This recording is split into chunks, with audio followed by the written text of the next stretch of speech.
Você não precisa ensinar a maldade para ele. Você tem que inibir a maldade.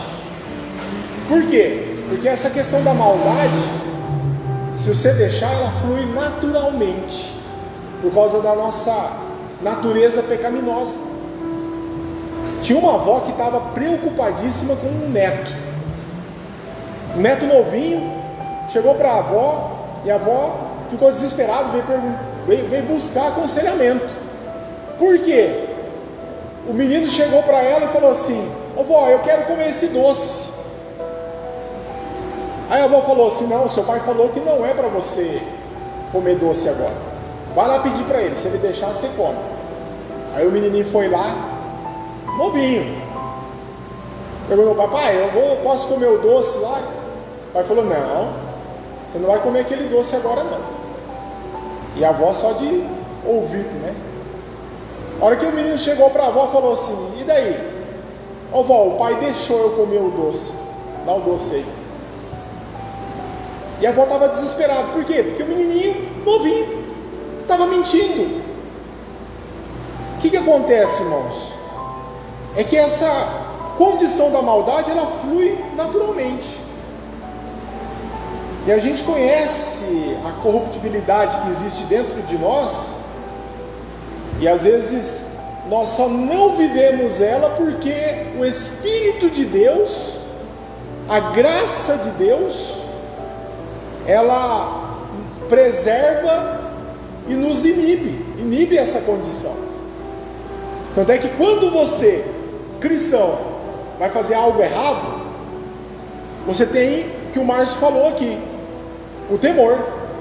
Não é medo, não é medo, é um temor.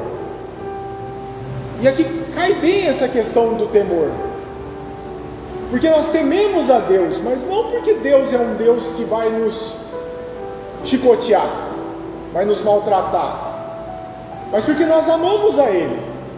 Nós tememos a Ele porque, como posso eu fazer algo contra esse Deus que me ama tanto? E ali entra essa condição da graça de Deus que nos preserva e nos inibe. É por isso, irmãos, que essa questão da corruptibilidade humana, a graça de Deus que está sobre nós e em nós, faz com que nós sejamos diferentes nesse mundo. E aí que vem o nome de cristão. Por isso, irmãos, que em muito a Bíblia fala que nós não devemos julgar uns aos outros. Porque quando nós julgamos, irmãos, nós sentamos na cadeira de juiz.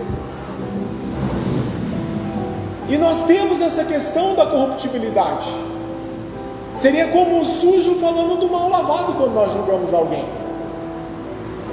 Isso é muito sério, porque Deus, Ele conhece todas as coisas. E Ele tem projetos em todas as coisas. Você lembra da história de Paulo? Que hoje era chamado Saulo? O que ele fazia? Fazia nada não, pastor, só perseguia os cristãos e matava.